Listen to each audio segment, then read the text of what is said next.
Okay, so picture this. You're at a fancy restaurant, right? And the waiter brings over this tiny bottle. It's dark and like syrupy, and there's even a tiny spoon. Now, it's not some like crazy dessert or anything. It's actually vinegar. And not just any vinegar. This is like the legendary DOP Balsamic Vinegar of Modena. And today we're going to do a deep dive into what makes this stuff so special, like so special. It costs hundreds of dollars an ounce. Yeah, we're talking about a vinegar so good, so prized, that it can be aged for decades. It even has a protected designation of origin, like champagne.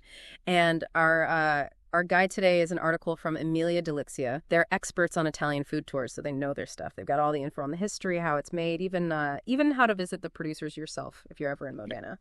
So this deep dive is perfect for anyone who is a foodie or planning a trip to Italy.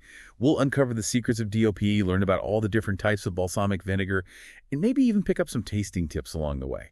Now, I've heard of Modena before, but mostly because of Ferrari, fast cars. So tell me more about this region's connection to balsamic vinegar. Well, Modena is in the Emilia-Romagna region of Italy, and they've been making balsamic vinegar there for centuries. Think rolling hills, vineyards, and generations of families perfecting their recipes. This isn't just some condiment, it's a whole way of life. Okay, so let's get into this whole DOP thing. I get that it stands for Denominazione di Origine Protetta, but what does that actually mean for the vinegar? Like, what does that tell us? Think of DOP like a guarantee. It guarantees authenticity and quality control. It's like a seal of approval that tells you this balsamic vinegar is the real deal. It has to be made in a specific area using traditional methods and aged for a certain amount of time. No cutting corners, no cheap substitutes. So if I see that DOP seal on a bottle, I know I'm getting the good stuff. Exactly.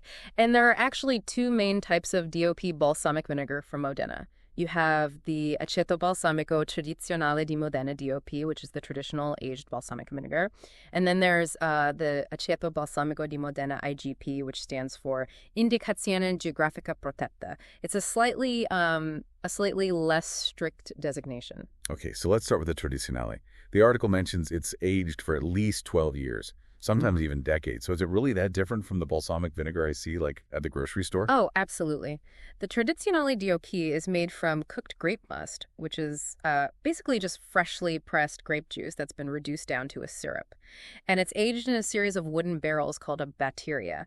And this batteria isn't just any set of barrels. They're made from different types of wood, like oak, chestnut, cherry, juniper, you name it. Wait, different woods. So the type of wood actually affects the flavor. Oh, it plays a huge role.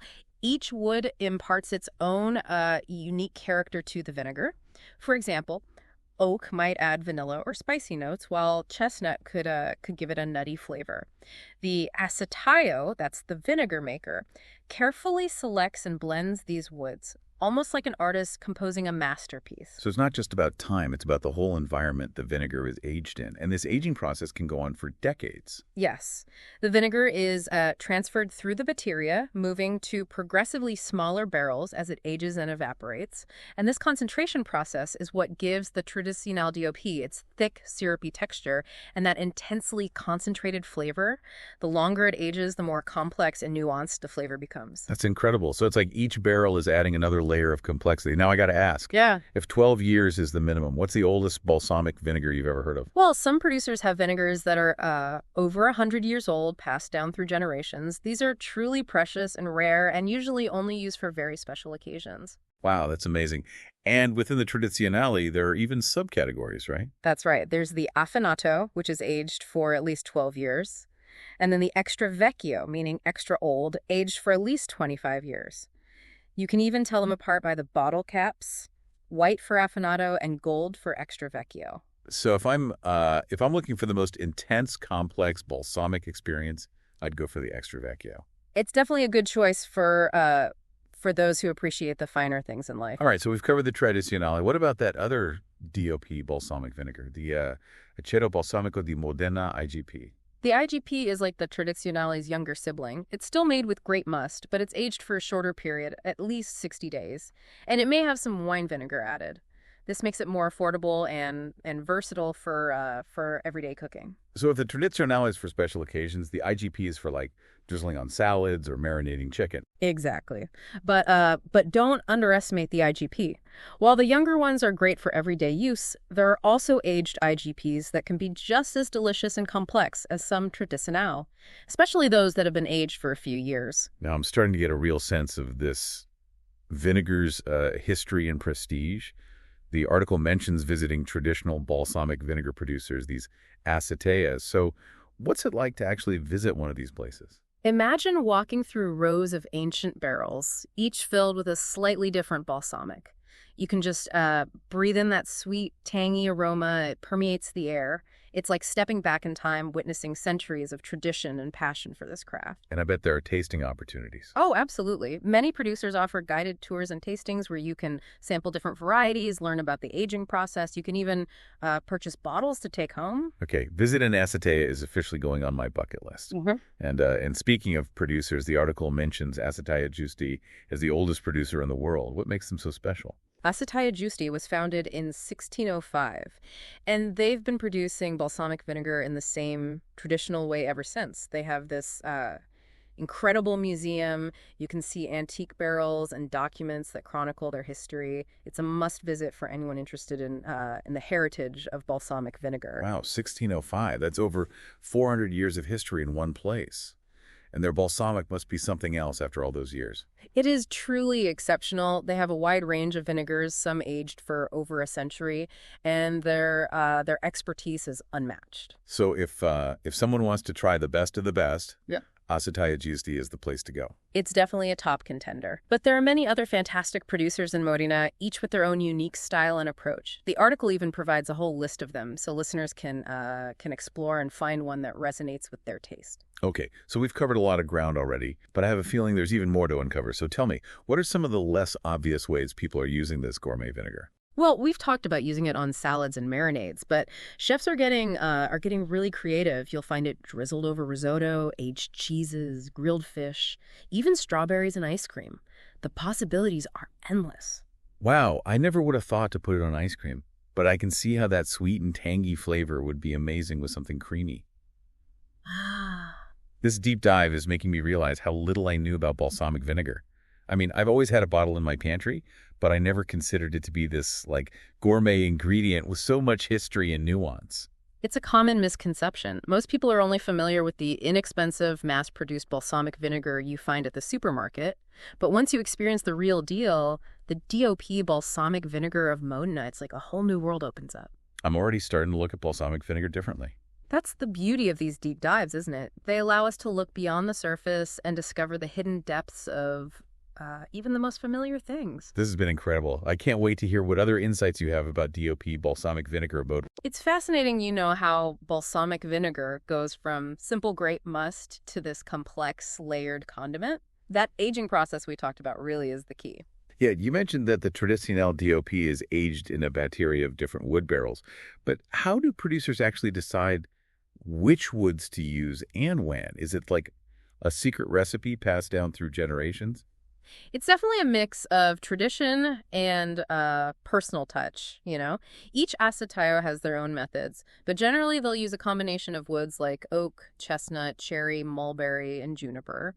They might start the aging in larger oak barrels to get those vanilla and spice notes, and then move the vinegar to smaller cherry or mulberry barrels for fruitiness and complexity. So it's like a carefully orchestrated symphony of flavors, with each wood playing its part. Exactly. The aceitio is like a conductor, blending the different wood notes to create a unique and harmonious final product. It really is an art form. And I imagine the size of the barrels plays a role too, right? Absolutely. As the vinegar ages, it's transferred to smaller and smaller barrels.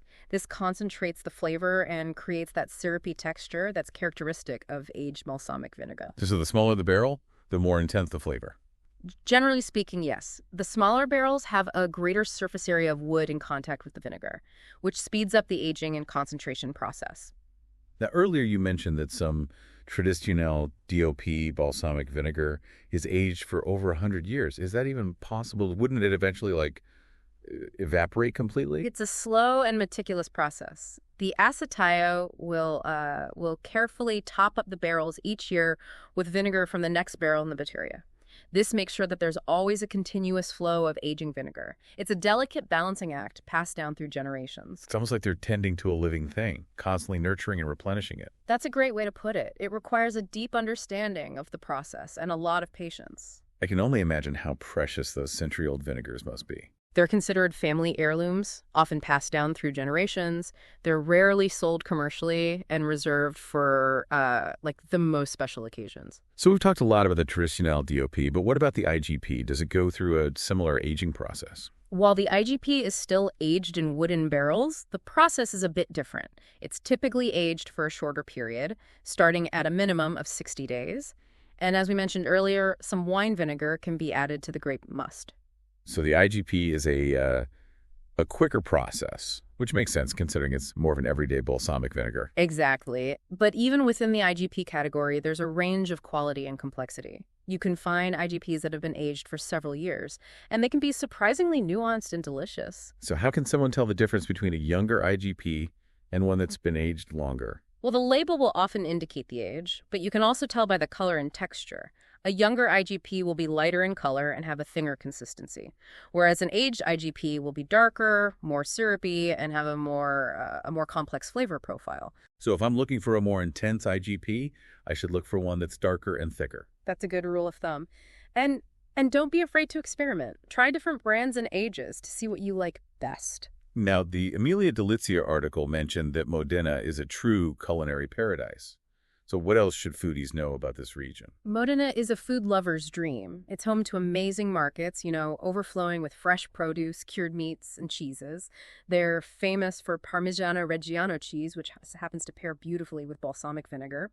And then there's the Lambrusco wine, another regional specialty. It's a slightly sparkling red wine that's perfect for cutting through the richness of the local cuisine. So it's not just about the balsamic vinegar, it's the whole culinary ecosystem that makes Modena so special. Exactly. It's a region where food is celebrated and enjoyed and where tradition and innovation go hand in hand. Now, I have to ask about something that really caught my eye in the article. It mentions Osteria Francescana, a 3 Michelin-starred restaurant considered one of the best in the world. So what's the connection to balsamic vinegar? Well, Osteria Francescana is the brainchild of chef Massimo Bottura, who's known for his innovative and often playful approach to Italian cuisine. He takes traditional ingredients like balsamic vinegar and elevates them to new heights. So he's not just using balsamic vinegar as a simple condiment.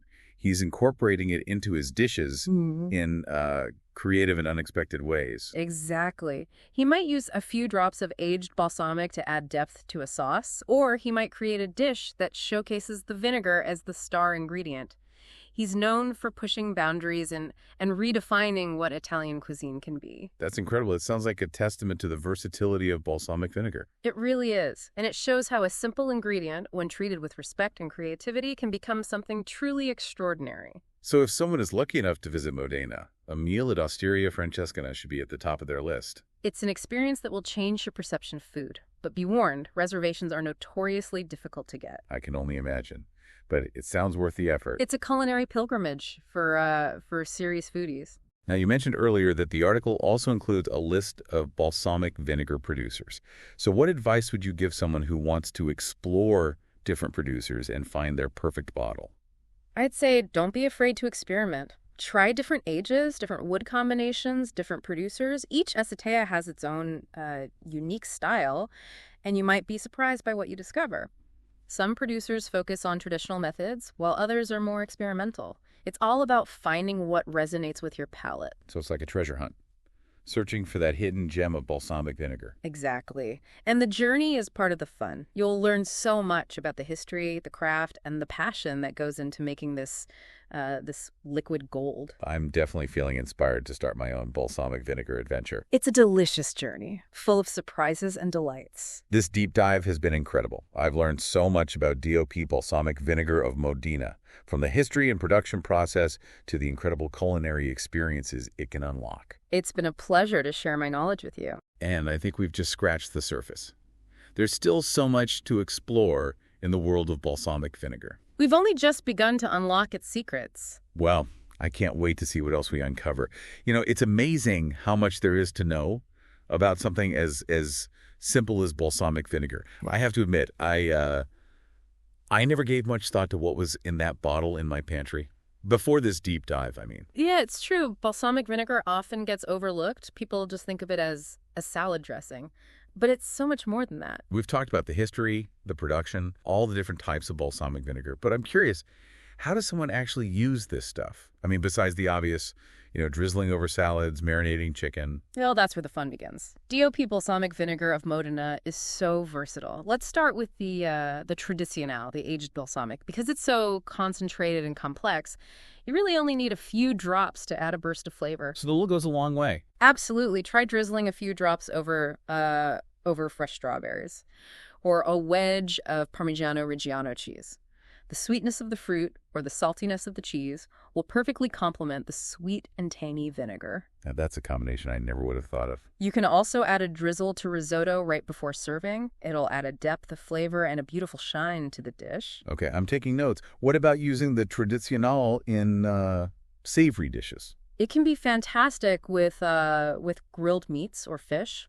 Try adding a drizzle of balsamic to a pan sauce for grilled steak or chicken. The vinegar will deglaze the pan, picking up all those delicious caramelized bits, and create a rich, flavorful sauce. So it sounds like the tradicional is all about adding those finishing touches, those little bursts of flavor that elevate a dish. Exactly. It's a way to add complexity and depth without overpowering the other flavors. Now, what about the IGP? The younger balsamic vinegar. The IGP is great for everyday cooking. Perfect for making vinaigrettes, marinades, glazes. Because it's less concentrated, you can use it more liberally. So if I'm making a balsamic vinaigrette, I'd reach for the IGP. Exactly. Just whisk together some IGP balsamic vinegar with olive oil, Dijon mustard, salt, and pepper. You can also add a bit of honey or maple syrup for sweetness. And what about using it as a marinade? Balsamic vinegar is a great meat tenderizer, so it's perfect for marinating chicken, steak, or pork. Just combine some IGP balsamic vinegar with olive oil, garlic, herbs, and spices. Let the meat marinate for at least a few hours or even overnight for best results. I'm starting to realize that balsamic vinegar is way more versatile than I ever imagined. It really is. And once you start experimenting with it, you'll discover endless possibilities. Now, I have to ask about those century-old balsamic vinegars we talked about earlier. How are those used? Those are truly special and rare, and they're usually reserved for very special occasions. You might see them drizzled over desserts, like panna cotta or gelato, or even used in cocktails. Yeah, balsamic vinegar in a cocktail. That's a new one. Mixologists are getting very creative these days. So whether you're a home cook or a Michelin-starred chef, there's a place for balsamic vinegar in the kitchen. Absolutely. It's an ingredient that can be enjoyed by everyone, from the novice to the expert. His deep dive has been a revelation. I feel like I've gone from being a balsamic vinegar novice to at least an apprentice. It's been a pleasure to guide you on this culinary journey. I've learned so much about the history, the production process, the different types, and the endless ways to use this incredible ingredient. And I hope you've been inspired to explore the world of DOP Balsamic Vinegar of Modena for yourself. Oh, I definitely have. I'm already planning my next trip to the grocery store to pick up some high-quality balsamic vinegar. And who knows, maybe one day I'll even make it to Modena to experience it firsthand. That would be an incredible adventure. Well, thank you for sharing your knowledge and passion for balsamic vinegar with me. This deep dive has been a true culinary delight. And to our listeners, we hope you've enjoyed this exploration of DOP Balsamic Vinegar of Modena. Until next time, keep exploring the fascinating world of food and drink